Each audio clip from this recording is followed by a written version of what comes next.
On this episode of Money Matters with Jim Doyle, are you prepared for the financial challenges facing your parents as they age? Guests Barbara Mitchell, Berta Lopera, and Nadine Jans share advice for parents and children. Plan more, worry less. This is Money Matters with Jim Doyle.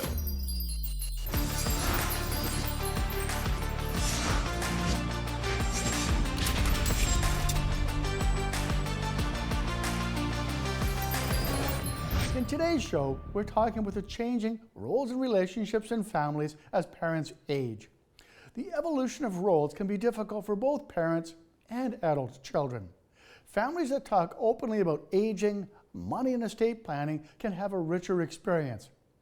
That's why I've invited our guests to share their thoughts on breaking down some of these barriers. But first, I sent Paige to talk about some of the financial challenges of aging. What do you think is the greatest financial challenge facing your mother as she ages? I think it's probably preparing for getting old. I think it comes quick and nobody realizes how fast it comes.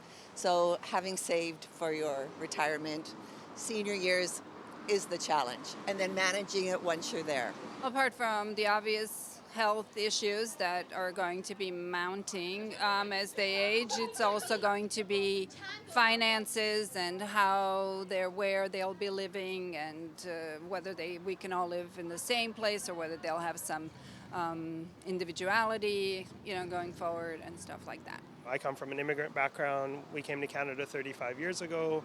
So my parents are self-employed, or my dad is self-employed. So, his retirement is basically self-funded. So, I think that's a big challenge for a lot of people. I like how Terry put it, preparing for the financial challenges of getting old. Do you think most people are well prepared? I don't think so, because there are lots of myths and people procrastinate as well, right? Because nobody wants to accept that the time will come and we leave things for the last moment. And sometimes that last moment is too late. So I want to bring up that delicate subject, procrastination. How does that affect families? Yes, procrastination is very common for all of us, but unfortunately I don't think it really is going to help us solve some of the issues that can potentially come up. So the earlier that we can get a start on talking about delicate topic areas, they need to be ongoing, and they also have to occur when families feel that they need to talk about them, but also when they don't need to talk about them, because that's when the procrastination really sets in. The power of regular conversations. Wow, that's great stuff. We're going to be right back. And a lot of parents struggle because there's so much fear and shame attached to the moment when they're not able to manage their finances.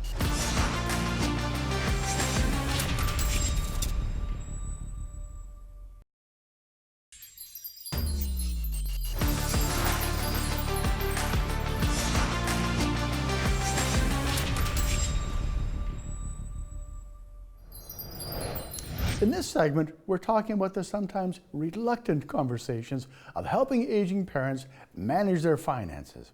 Where do you think families stumble on this? Barbara? Well, I think that as a society and as individuals and families, a lot of us are really death avoidant or death phobic, and we don't want to bring up issues that make it seem like our parents are going to die in the near future. And so I think that we just have a general reluctance in general in terms of even bringing up the topics. And we don't want to make our parents feel bad, and we don't want to make them feel old, and we want to give them the kind of dignity that they deserve and the independence that they have. And so sometimes then we can start to make them feel uncomfortable. Berta, in your role, sometimes we see families making decisions because there isn't that communication. How does that go? I believe that we should be aware that change is a constant, and we have to talk and we have to plan in advance and to think about the what ifs. Absolutely. The future is so uncertain for all of us, and we really don't know what changes are going to occur, and so that adds another level of complexity. And because of that, maybe that's a great conversation opener and saying, well, I don't know where we're headed in the future, but maybe we should talk about various scenarios and how we might deal with them as a family. And actually those kinds of conversations can bring families together. Conversation openers, bringing families together. We asked Nadine Jans, a clinical counselor, for her thoughts on helping aging parents manage their finances. So, what are some early warning signs that parents might need a little bit of help managing their finances? Yeah, so there's actually a couple. One of them is when you notice that your parent is more confused or has difficulty remembering things. There's a change, really. So stacks of mail in the corner of the living room can actually be one of the indications. Others is when parents are dealing with loss, when there's maybe loss of health or a change in their physical behavior. It can actually lead to difficulty managing the finances as well. So of course parents will reach out and say, listen, can you help me, right? They say that, right? That would be so nice if they would do that. Yeah, unfortunately that is not the reality for everybody. So when you notice any of the signs, it's always good to start a conversation. Ask questions like, hey, how are you doing? I notice there's a lot going on right now. Is there anything that I can help you with? And a lot of parents struggle because there's so much fear and shame attached to the moment when they're not able to manage their finances. So when we have a major event or the loss of a partner, okay, should we be reaching out to ask if they need help? It is definitely important to keep in mind that when there's something happening for them, that you reach out not to take over or to control them, but to reach out that you care about them and that you want to be there for them. So do you think it's important to talk about the fear and shame of not being able to manage one's finances? Yes, we should help our parents, but there is a presumption of capacity, and it is how we approach that very difficult conversation without judging and without making them feel shame. Okay. Now, Barbara, that shame stuff, that is so powerful. What are your thoughts? Yes, I think the shame is pervasive throughout a lot of families, and not being able to feel that you are able to discuss these things in ways that are more natural and more comfortable. And so, yes, I think trying to break down the barriers of shame is really important. Let's go back to Paige as she asked adult children about their experiences getting involved in their parents' financial lives. What challenges do you think you might be facing helping your parents to manage their financial future? Definitely helping them with picking the right advisors, making sure that they're receiving good, unbiased advice, making sure their fees are reduced in retirement and sort of their cost of living is manageable. Well, we're very, very close, so it's not a challenge for me to assist her in any way. And my mother and father live in my lower level in my home, which helps them because we're together as a family still. And if she needs anything, I'm there financially and emotionally and loving. I think that I sometimes give them advice what they should buy and not buy, because now they're on a budget, they're not working, and they don't always listen. Now, a wide range of perspectives being shared. What's your experience with aging Canadians and personal finance? Well, I think that many families are thinking a lot about personal finances and planning right now, because the current landscape of aging is so different. Our economic climate is different, it's very expensive to live, and that it makes it a lot more complicated for families to have these visions of perfect planning when we don't know where we're headed. There's a lot of parts that need to be looked at here. What do you think? Basically, seniors want to age in place. So they fear of having to sell their house, to move to a different neighborhood, and they fear very much institutional care. So Barbara, we talk about aging in place and dignity. Where do we go with that? I think that most families, when we talk to them, and most of our senior parents, for example, they want to age in place. They want to be in their comfortable home environment, but sometimes that is not always going to be a reality. So I think that families really need to foresee that although it's ideal to age in place, it may not always be possible. Well, we want to help them if we can. We'll be right back. Yeah, I think parents could really just keep their kids engaged and active in their own financial planning. Be open and honest with your kids about your situation as a family.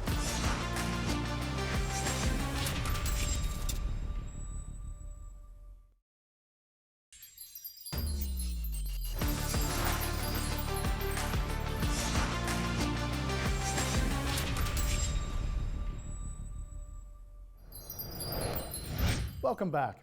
In this segment, we talk about parents facilitating delegate conversations, what works and what does not. Well, I know that starting that difficult conversation can be challenging for everybody, and there is help out there. For example, Seniors First sale line, so it's a good starting point. It's a toll-free line and helps people with tips to start those challenging conversations. Wonderful. Now, Barbara, what doesn't work?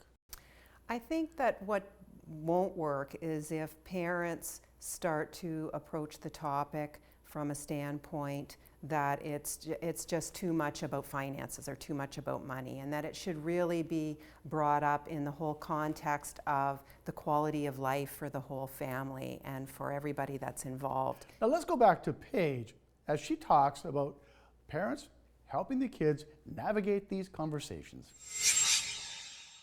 What do you think our parents could do to help their kids, help them manage their financial futures?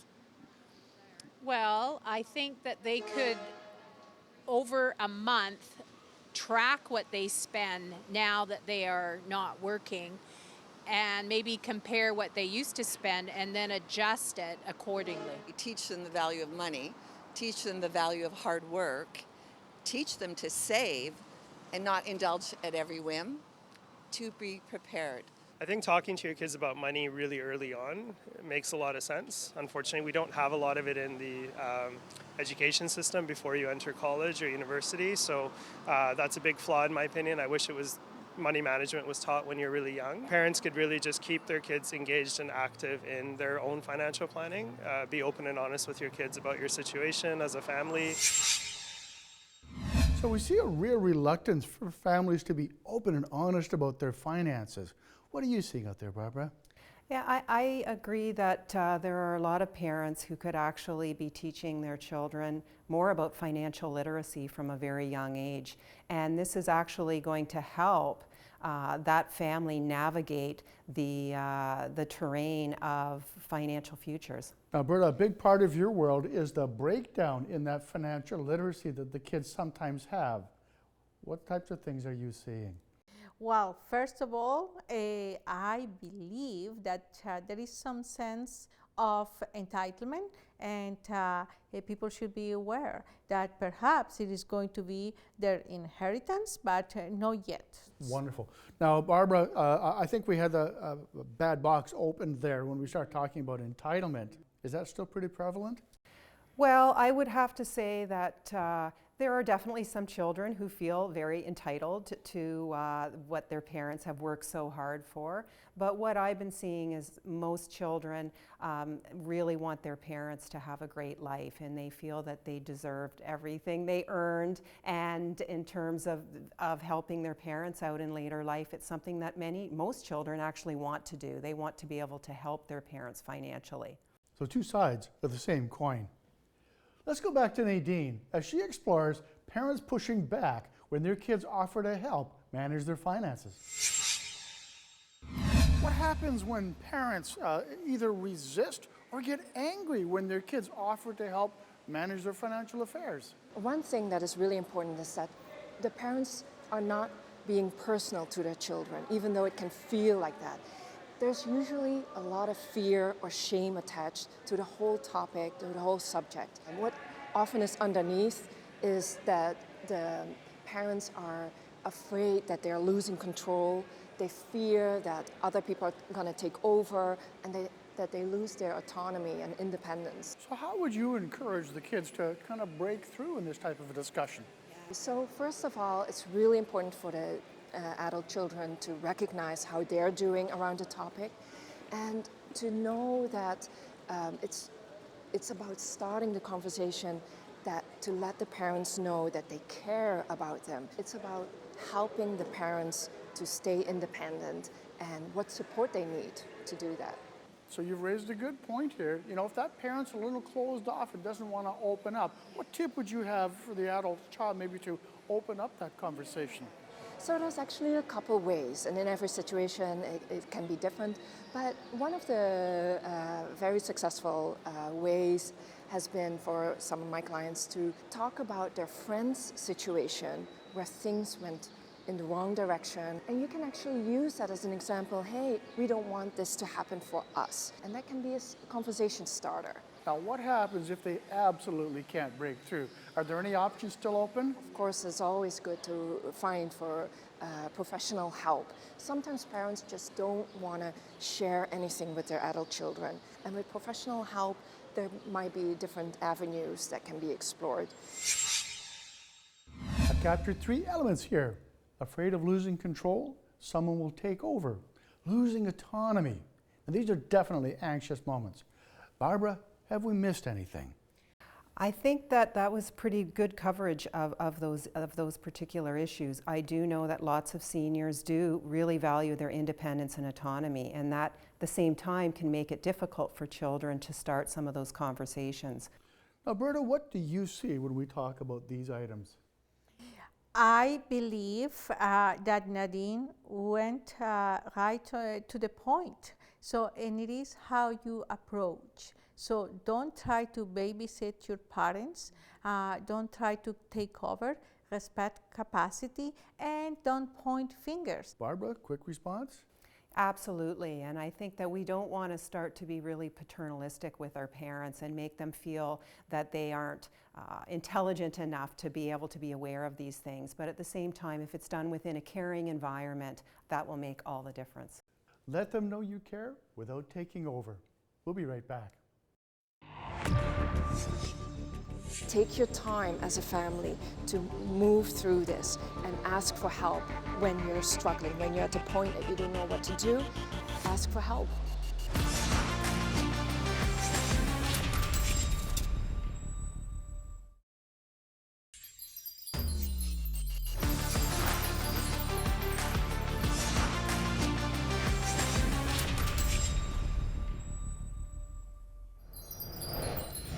Talking about the changing roles and relationships in families as parents age.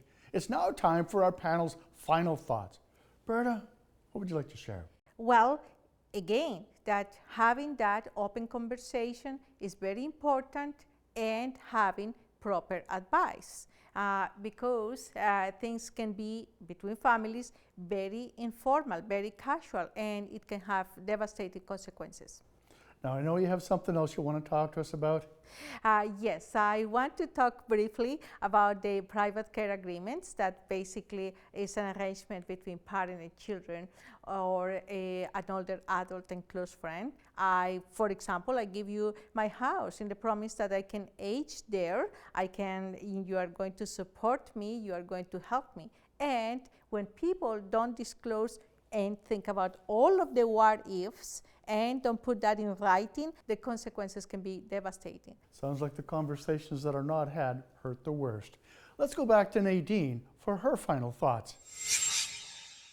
So it's really important for everybody to know that all adults have the right to live at risk to some point. It's about starting the conversation. It's about finding that connection together. And not so much about finding quick solutions or overnight fixes for the problems that have built up over time. So what does a typical day in your world look like? So I see a variety of families struggling with similar issues, and what I find is that a lot of my clients are older adults, and They share that they don't want to bother their children. They don't want to be a burden. That's huge. I hear a lot of that. You hear that too? Yeah, definitely.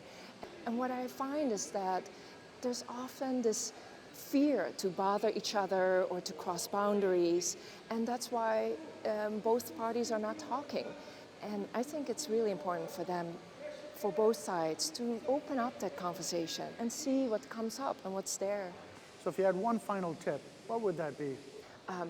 Remember that it's a process, and remember that you need take your time as a family to move through this and ask for help when you're struggling, when you're at the point that you don't know what to do. Ask for help. So the last one on the subject is yours, Barbara. My best advice would be to get an early start on these conversations. Don't wait until there's some kind of a crisis.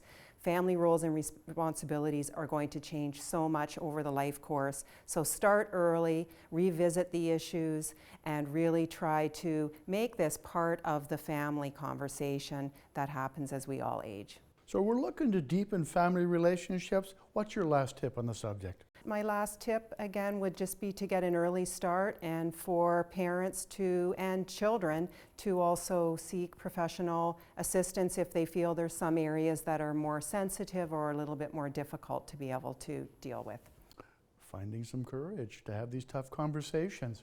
So much more we could have covered, but we ran out of time. I want to thank Berta, Nadine, and Barbara for taking the time to talk with us today on Money Matters. Because financial aspects touch so many elements of our lives, it pays to get great advice. Plan more, worry less.